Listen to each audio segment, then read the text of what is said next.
Hello guys, welcome to my another mini blog. আজকের ব্লগটা একটু অন্যরকম বিকজ আজকে আমি কাউকে একটা পোস্ট বার্থডে সারপ্রাইজ দিতে যাচ্ছি। তো ওর বার্থডে চলে গেছে 11 জুলাই, কিন্তু সেই সময়টাতে দিতে পারিনি যেহেতু সোনা পাপার পক্স হয়েছিল, তারপরে আমাদের ওসুস, তারপর তো সোনার পাপার এই অবস্থা, মানে এরকমই করতে করতে জুলাই মাসটা কেটে গেল।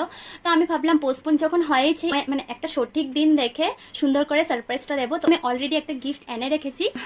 ওকে সারপ্রাইজটা দেওয়ার একটাই কারণ, যেহেতু ও আমাদের অ্যানিভার্সারিতে নিজের হাতে কেক বানিয়ে দিয়েছে আর এত সুন্দর একটা গিফট দিয়েছে, তো ওর জন্য কিছু একটা করা দরকার। লেট হয়েছে তো কি হয়েছে, তো আমার মন থেকে খুব ইচ্ছা করছে ওর জন্য একটা ছোট্ট সারপ্রাইজ দেওয়ার। তো আমার থেকে এটা অত বড় না, কিন্তু মন থেকে করছি, এটা আমার ভালোবাসা দিয়ে, এটা আই হোপ অনেকটা ভালো লাগবে। মানে আমি যে সারপ্রাইজটা গেস করলাম, তোমাদেরও কি ভালো লেগেছে নাকি এই থিঙ্কিংটা অবশ্যই একটা কমেন্ট করে জানিও। তো এখন বাজে 7:30, ওদের ঘরে যাব। কালকের থেকে আমি অ্যাটেম্প নিচ্ছি, ওকে ফোন করছি যে তুমি কি ব্যস্ত আছো নাকি। তো ও টিউশন করে, ও যখন ঘরে আসে তখন আমি ব্যস্ত হয়ে যাই। অনেক দিন হয়েছে আমি যখন ঘরে ছিলাম তখন এনে রেখেছিলাম। তো এটা একটা ওয়াল হ্যাঙ্গিং, দেখো। তো ও যেরকম একটা প্রিটি মেয়ে, তো মানে কোনো দিনে যাতে ওর কোনো কিছুর দিক থেকে নজর না লাগুক, তো একটা বাটারফ্লাই উইথ একটা এভি লাইক একটা ওয়াল হ্যাঙ্গিং আমি ওকে গিফট করছি। তো এই দেখো গিফটটা।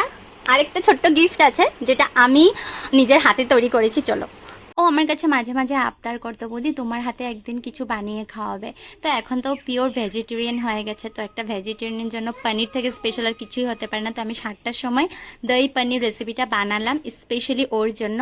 তো রাত্রেবেলা নিয়ে যাচ্ছি, তার জন্য একটা কাঁচা লঙ্কা আর একটা মেসের কাঠি উপরে দিয়ে নিয়ে যাচ্ছি। দিব্যাঙ্ক হোমওয়ার্ক করছে, ওর পাপা এটা ফিনিশ করিয়ে দেবে। তো চল পাপা, টাটা টাটা টাটা। এদিকে দেখো, শোনা গেছি ওদের ঘরে। তো এই যে বার্থডে গার্ল, যার জন্য আমি এতদিন ধরে অপেক্ষা করছিলাম যে ওকে কিছু একটা দেবো দেবো দেবো, তুমি তো ভয় পেয়ে গেছিলে কি হতে পারে। আচ্ছা এটা খুললা দেখো, ওয়েলকাম। হ্যাঁ খুলো খুলো। হ্যাঁ এটা ছোট্ট মতো। Thank you. Wow thank you. আমি ভাবতেছি বলি হঠাৎ করে ভালো লাগছে। তো এই দেখো গিফটটা আবার জায়গাতেও পৌঁছে গেছে।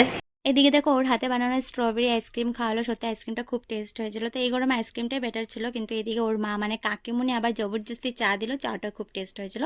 তো আমাদের তো এতদিন ওষুধ ছিল, তার জন্য গপু সোনা কাকুমনিদের ঘরে পুরো ভ্যাকেশন কাটিয়েছে। অনেক দিন পর আমার গপুকে দেখে মনটা পুরো শান্তি হয়ে গেল। তো ভিডিওটা ভালো লাগলে লাইক করো, বাই।